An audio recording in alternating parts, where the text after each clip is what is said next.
Hi everyone, welcome. As usual, I'm here to share with you my views of the market. We are going to take a look at the calendar and charts and review the most relevant headlines for the week. Sorry, I shared my charts instead of the calendar. Give me a second. Sorry for that. Here we are. Here we are. Sorry. I was thinking that the week starts really in slow motion, right? With a holiday in China, another one in the US, and another in the UK. But anyway, the market reaction yesterday afternoon was quite relevant to my share because we have seen late Monday dollar strength, right? We have seen also dollar strength last Thursday and Friday, particularly against the pound. And I was trying to find out a common factor to all of this recent tepid dollar recovery. And the fact is that there are a lot of factors waiting on the market today, but none of them, it's something that could back a dollar rally, right? What I'm trying to say is that the greenback remains very weak despite the movements we have seen over the past 3 or 4 days against some of its major rivals. It's not an uneven movement across the board what we are seeing, but and the fact is that the market is still not longing to buy the dollar, and therefore beware of what we are going to see over the coming sessions, hours. Most of the factors are political, geopolitical, and have nothing to do with macro data. We are talking about Brexit, elections in the UK, possible elections in Italy, Trump, North Korea, missile launches in the Japanese Sea. So the picture I'm trying to see here is how we can deal with all that stuff, right? How to bring that and filter that into our intraday hour trading. For me, it's a matter of following technical signals.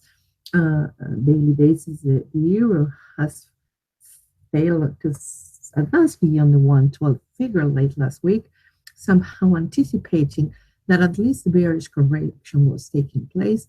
We're going to take a look at the chart lately, but the price behavior near certain levels, it's key for me, and that's how I decide my trading daily basis.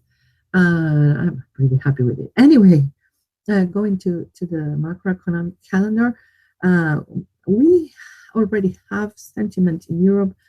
A bit disappointing numbers considering that the area it's growing strong. I guess the most disappointing thing about Europe these days is the fact that Draghi still denies, or not denies, it's not the word, refuses, right? That Draghi refuses to talk about beginning tightening the economic policy, reducing quantitativism.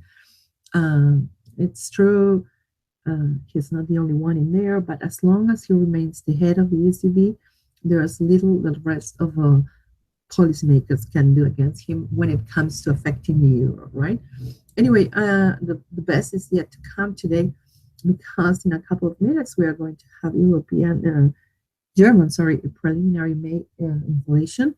And later today, the core PCA index in the US, which it's one of the Fed favorites inflation measures, right? And the Fed bases much of its decisions in this particular reading rather than CPI headlines, which anyway are also good. Anyway, I was thinking that both sets of inflation data are going to clearly affect the most euro dollar and dollar yen, particularly the euro dollar, because of its recent bearish breakout, right? We are the lowest for a couple of weeks, but it's still looking corrective, right?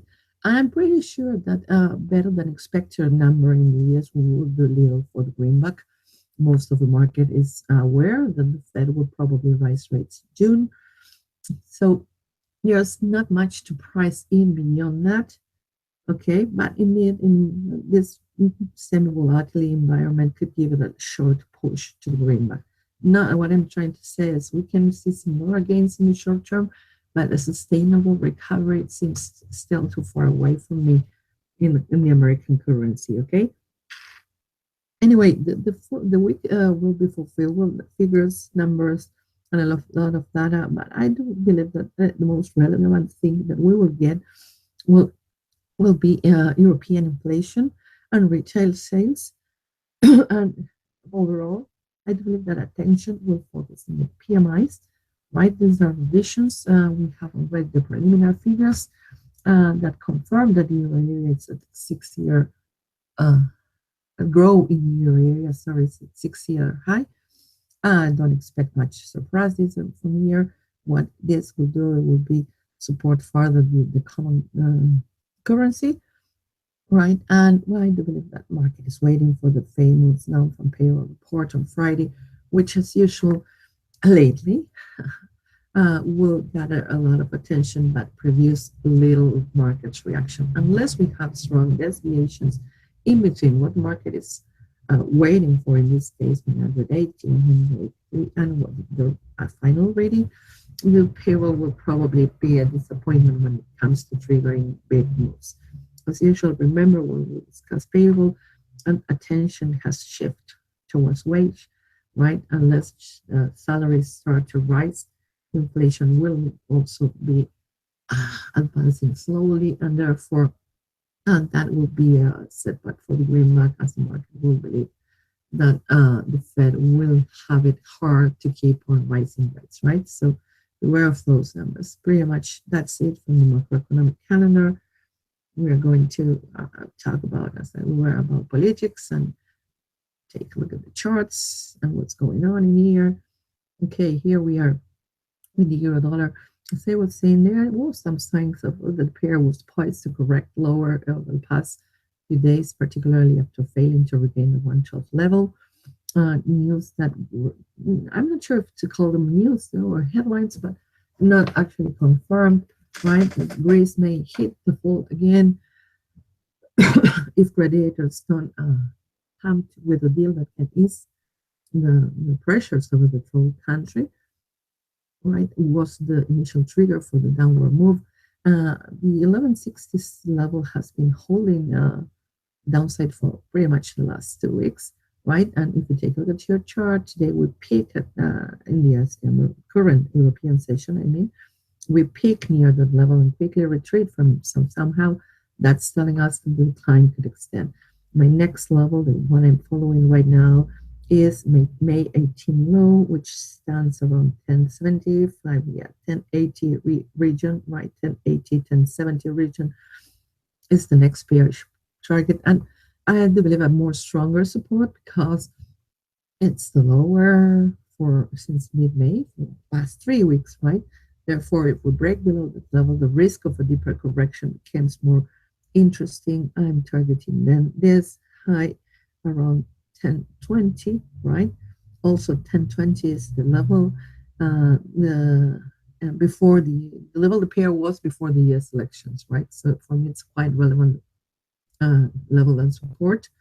I actually not say the pair even up this level easily to the 10-20-10 level.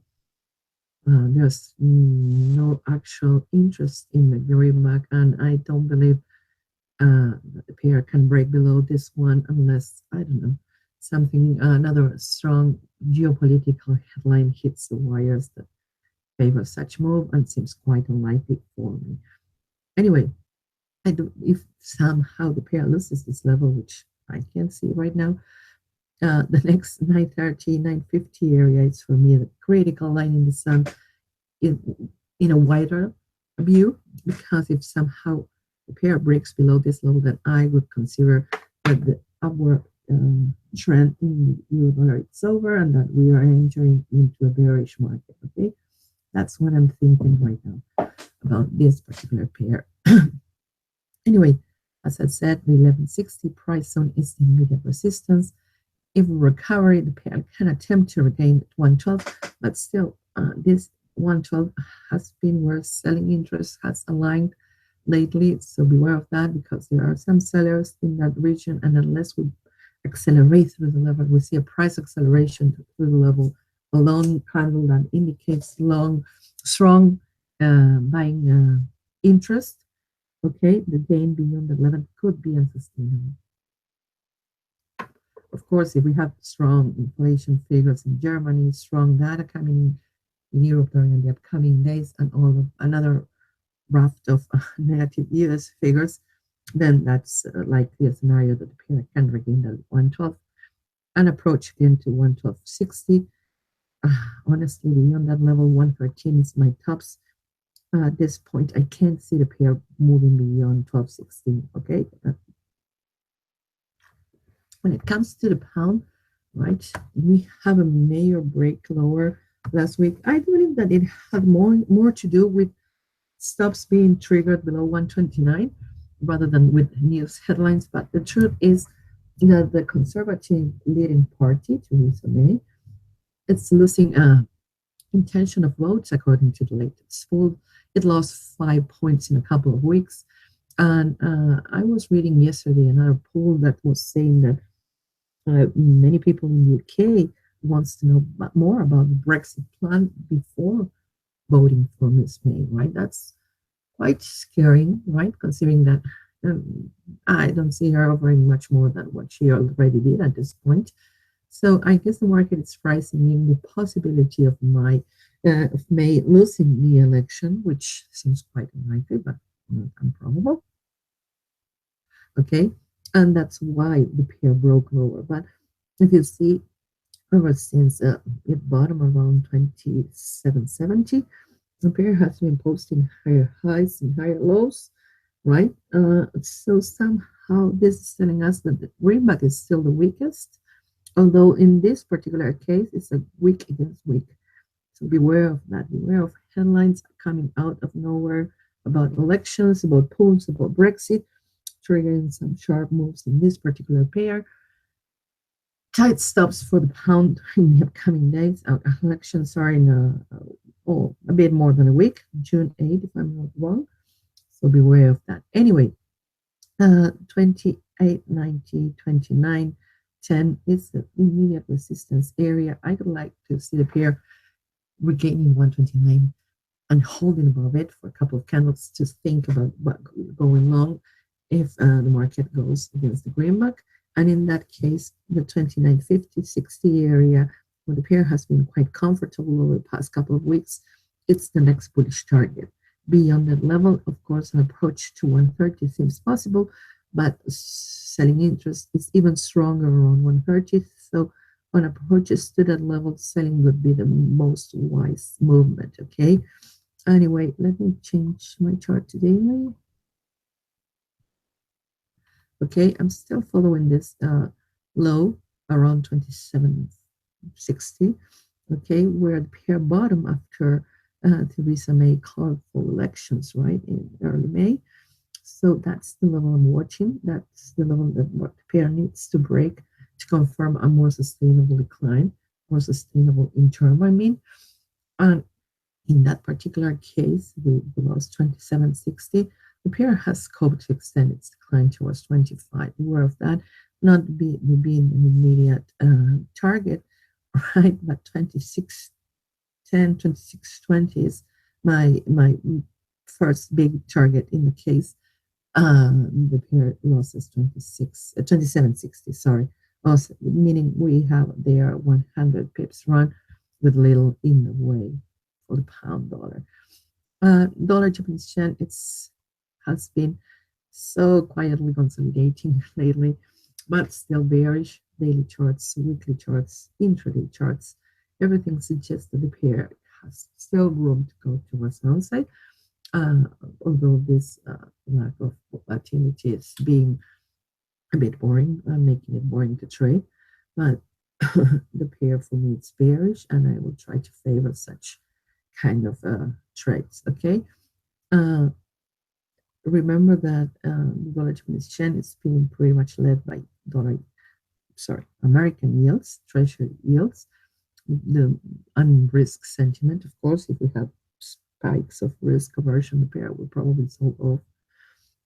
But the rest of the time, the behavior will be to follow yields. Okay, so no matter how equities are doing or stocks, right, an usual reference for dollar Japanese yen, the key here is yields, and it will continue to be. Anyway, As you saw in the daily charts, the pair has bottomed this month around the 61.8% retracement of its latest bullish run. We still an unfilled gap in the year from late April, right?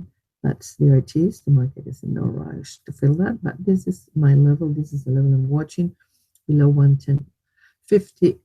I do believe that we have scope to fall down to 109.60 and finally then after that fill the gap around 109, 109.10. To the upside, to be honest, I don't have that any kind of spike. It's a selling opportunity. We have an immediate strong resistance in 1160 area and another one around 12, which is the next Fibonacci resistance, and where the pair topped by the end of last week. Okay, so those are the levels I'm following in this particular one. The OC has been struggling to regain the upside. It failed, right? It wasn't able to sustain gains beyond 75 for a couple of times. The Australian currency has seen some relief this week because we don't have much headlines coming from China and neither from Australia. And central bank and employment figures from Australia, I believe, will be released next week. So those are the events. The market is waiting to define a clearer direction. But I can, despite we have seen this bullish movement and this downward correction, now we are aiming to recover. I still can't see it bullish. The Aussie is suffering from self weakness, much of which has to do with the disappointment with Trump. The market has with Trump and easing base metal prices. And the pair is trading more on copper or iron than whatever gold has to offer, gold has to say.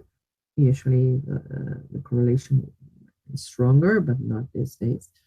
So beware of that. Equities had a strong saying, mining related ones the most when it comes to trading dollar, the Australian dollar against the greenback.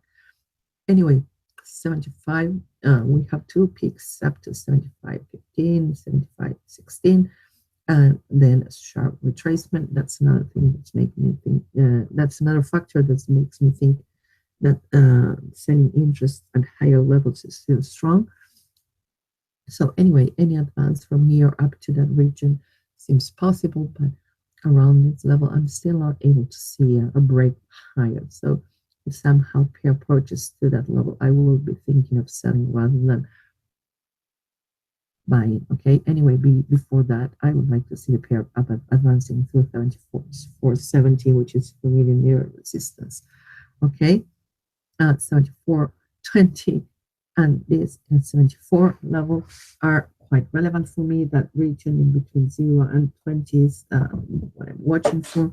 If somehow we lost this area, then the risk turn back towards a retest of this low around 23.30. Okay, below it, my next target comes at 72.50. But I have said so many times, and the pair is so far away from it, despite being just 200 pips away. Whatever it's what is actually preventing the pair from falling further is the fact that the dollar remains the weakest. But again, as in the pound dollar case, there's a weak battle, so little to do around it these days. Gold prices peaked early Asia with news on risk and risk aversion, but is currently retreating from that high. Yes, the market is taking profits quickly out of the table ahead of US inflation and employment data and whatever that may imply for the Fed, right? So beware of that. Anyway, as I said plenty of times, I don't believe that there's much of an upward potential in here. I have been following the daily charts, and despite you can see that the 100 simple moving average has crossed above the 201. They both lack directional momentum. The 20 simple moving average is converging with this 101 in the daily chart. That it's a clear sign that there's not a certain trend following here. So range trading remains the best option so far. I still believe that if the Fed actually rises rates, that gold will fall. despite the dollar may not recover the same amount or proportionally the same amount of ground against other currencies, right? Gold will be maybe a more smart move. In the Fed case, in the case of data that points or reinforces the case for rate hikes in the US, right? Anyway, back to the short term. Sorry. Had a big headache today and trying to deal with it. Okay, anyway, 1260, 1259 is the immediate support, the level I was watching. The short term below it, I believe that we have scope to extend down to 51, 52, and even lower up to down to 45. Actually, not seeing much of a break below this last because the dollar self weakness. I sound so repetitive with that, but it's what's going on. Sorry. Anyway, we have a more relevant high in here around 71. Few cents above today's one. So I would like to see it above 71 to hold for further advances. 77 and 85 are the next bullish targets for me in this particular commodity, right? Anyway, crude oil prices, quite wild behavior in here. The OPEC announced an extension of its oil put cut deal by 9 months, as largely expected, and market reacted by selling off oil. In fact, is that I was reading last week when the OPEC made, I was reading headlines coming from oil ministers, and they sounded too optimistic, but saying that cutting out, extending the cut for 9 months was going to do the job, was going to be so great. And the fact is that it wasn't during the past 6 months. So why would we believe that it will actually work later, particularly when US production rising weekly basis, right? Baker Hughes reports that came out every Friday shows this last one that the number of drilling rigs for oil in the US has increased for the 19th consecutive week. So despite we get some relief from the stockpiles report weekly basis, the fact that the US keeps producing, and therefore the risk is moving towards the downside. The OPEC decision, the OPEC cut won't be enough to offset increasing US production in the long run, and I believe that's what's weighing on the prices. Anyway, we have attempt today to regain the 50 level, in fact yesterday and today, and still unable. It's kind of a behavior in moving average is showing us the market is still uncertain on what to do. 20, 200, 100, all three moving average in a few pips, in a few cents range, sorry. It's telling me that the market is now looking for a certain direction, okay? And my take is that that direction will be probably towards downside. Sorry, taking a breath. Anyway, 49 and 49.20 is my immediate support area. Below that, the commodity can return towards this lows, 48.20, and even lower towards 47.20, 47 area. I'm actually not seeing much of a reason for the commodity to fall below this level, although if somehow US stockpile data begins to increase again and surprise towards the upside, maybe in a couple of weeks, we get oil back below 47, around or below 47, but not that much below. Anyway, towards the upside, 50-50 is for me the first level to watch. I would really like to see it recovering this level to bet on further advances, but not beyond 52. Any approach to 52 for me will be either an opportunity to sell or to take profits out of the table. Okay. Anyway, I believe that's it for today. Sorry, guys. Headache, cold, winter, hate it. Anyway, thanks for being here. Thanks for bearing with me, and see you soon. Okay. Thank you and goodbye.